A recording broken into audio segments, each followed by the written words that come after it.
साथियों, आपका बहुत धन्यवाद कि आपके माध्यम से हम जनता तक और सरकार तक महत्वपूर्ण बातें और मुद्दे जो है लेकर जाते हैं।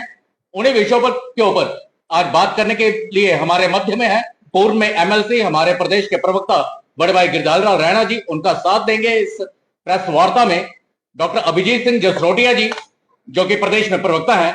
मैं दरख्वास्त करूंगा भाई गिरधारी लाल रैना जी से कि वो आज का विषय आपके सामने रखें।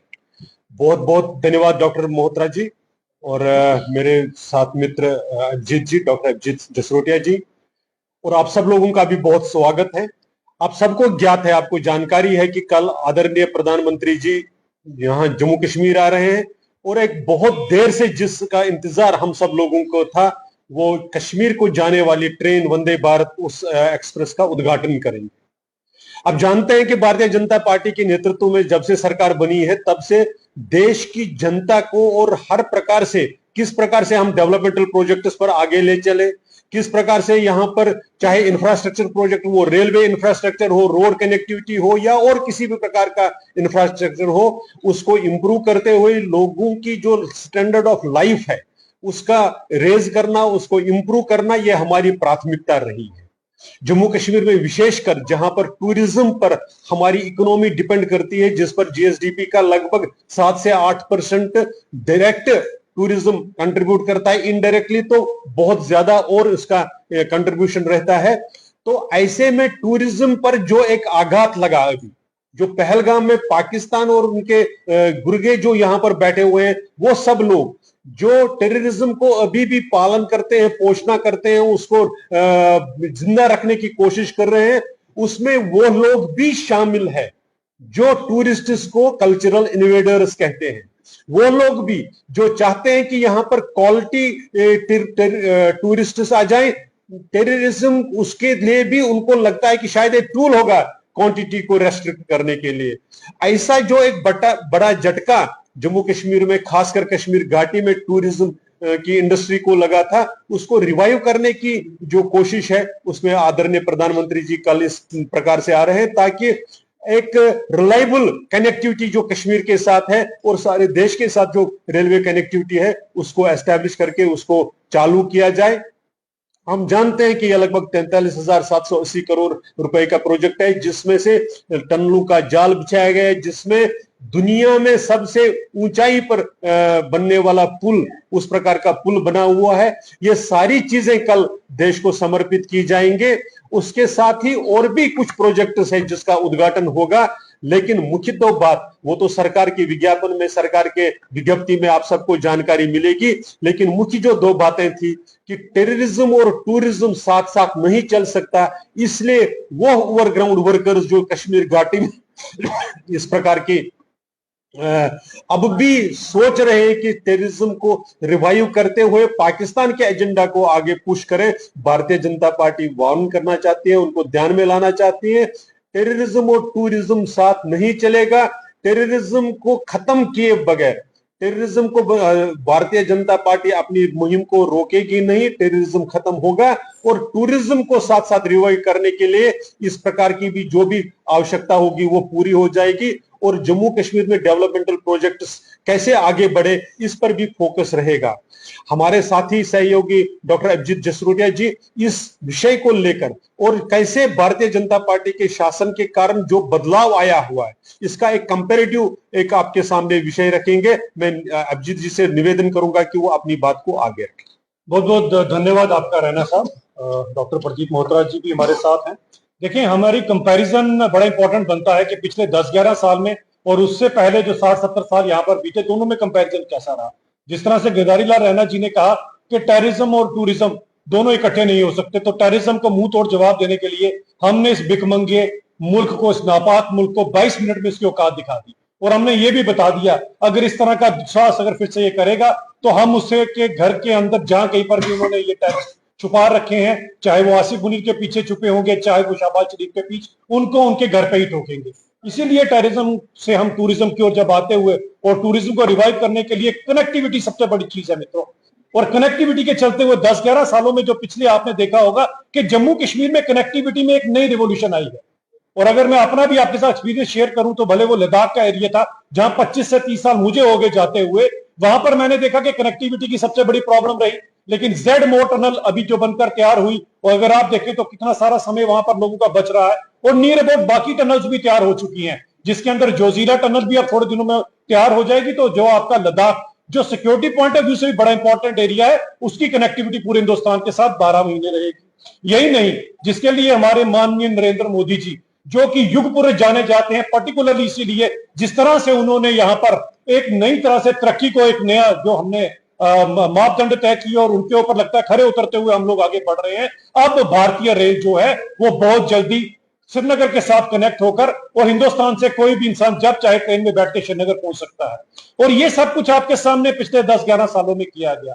पुरानी सरकारों की क्या मानसिकता रही कि 60-70 सालों देश जब से आजाद हुआ, एकमात्र टनल हुआ करती थी, वो भी अंग्रेज बनाकर गए थे, जिसके ऊपर कांग्रेस वालों ने और जवाहरलाल जी ने अपना वोट टांग दिया, उसे जवाहर टनल डालता होते थे। एक टनल के ऊपर कांग्रेस ने हमारे लोगों को 60-70 साल तक बेवकूफ बनाया। उसके बाद आधी अधूरी नाशनी टनल थी, जिसको पूरा हमारी सरकार ने किया। इसके अलावा अगर आप देखें 8 से 10 कौमी शहरा के ऊपर टनल बनी है।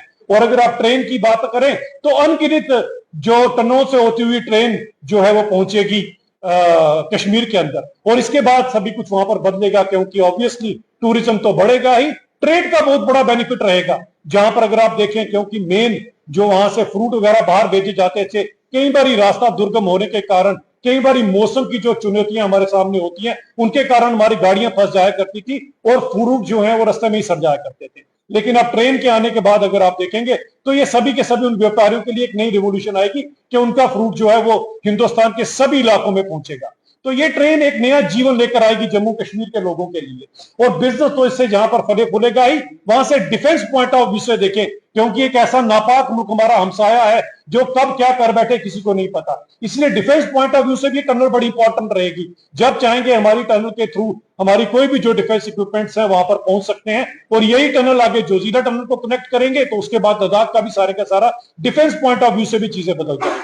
क्योंकि ये सब पॉसिबल इसलिए हुआ क्योंकि हमारे प्रधानमंत्री ने जब पहली बार इस देश की भागदौड़ संभाली थी, उन्होंने खुद को प्रधान सेवक कहा था, ना कि प्रधानमंत्री कहा था, और एक ही स्लोगन था, ना खाऊंगा ना खाने दूंगा। जब दृढ़ निश्चयता के साथ सरकार चलाई जाती है, जब सबका साथ सबका विकास के साथ सरकार चला जाती है, तो इसी तरह से विकास के कार्य जो है वो पूरे होते हैं। और एक बात उन्होंने बखूबी कही थी कि जिसका फीता काटेंगे उसका शिलान्यास भी हमने रखा होगा, यानी कि जिसका शिलान्यास हम रखते हैं उसको पूरा कर फीता भी काटने का हक हम को होगा, और हम कर दिखाएंगे। आज मुझे लगता है वो पवित्र घड़ी आ चुकी है जब कल माननीय नरेंद्र मोदी जी ये देश को, भारतीय रेल को ये नई सौगात देंगे कि भारतीय रेल अब कन्याकुमारी से लेकर कश्मीर तक कनेक्टेड रहेगी। इसके लिए मैं सभी के सभी लोगों को, पूरे 148 करोड़ हिंदुस्तानियों को, जम्मू कश्मीर के लोगों को और कश्मीर के लोगों को खास बधाई देना चाहता हूं, क्योंकि ट्रेन जहां जहां पर पहुंची वहां पर हमेशा बदलाव आया, टूरिज्म का बदलाव आया, वहां पर ट्रेड का बदलाव आया,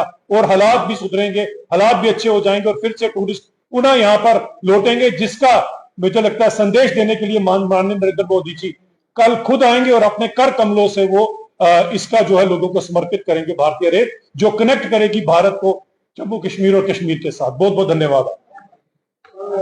साहब, मेरा सवाल है कि बहुत बढ़िया है, कल प्रधानमंत्री बहुत बड़ा उनका प्रोजेक्ट का जो है उसमें कोई शक नहीं है कि कश्मीर के बारे में, लेकिन दूसरी तरफ हम देखें जो पिछले 4 साल के बाद जो हालत है बाजार की, व्यापारियों की हालत है वो इतनी बदतर है कि ग्राहक ही नहीं है।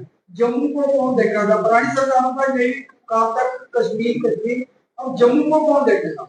जम्मू को भारतीय जनता पार्टी देख रही है, और जहां जम्मू की भी जितनी समस्याएं हैं उसको एड्रेस करने के लिए जो भी प्रयास है वो किए जा रहे हैं, आगे भी करते रहेंगे। और जम्मू के भी जो चाहे व्यापारी हो चाहे और कोई भी सेक्शन हो, उनकी समस्याओं का हल हो, ये भारतीय जनता पार्टी ने अपने ऊपर जिम्मेवारी ली है, जम्मू कश्मीर में पूरे की, विशेषकर जम्मू की। और इसमें आश्वस्त रहिए कि भारतीय जनता पार्टी इसमें कोई कोर कसर नहीं छोड़ेगी।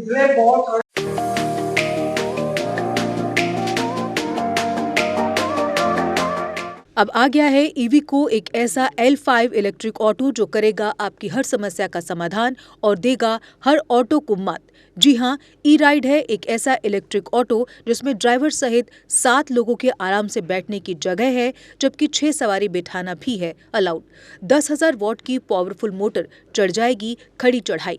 17 किलोवाट की 230 AH की बैटरी देती है 150 किलोमीटर से भी अधिक की माइलेज, वो भी 3 साल की वारंटी के साथ, क्योंकि इसमें लगा है एडवांस बैटरी मैनेजमेंट सिस्टम।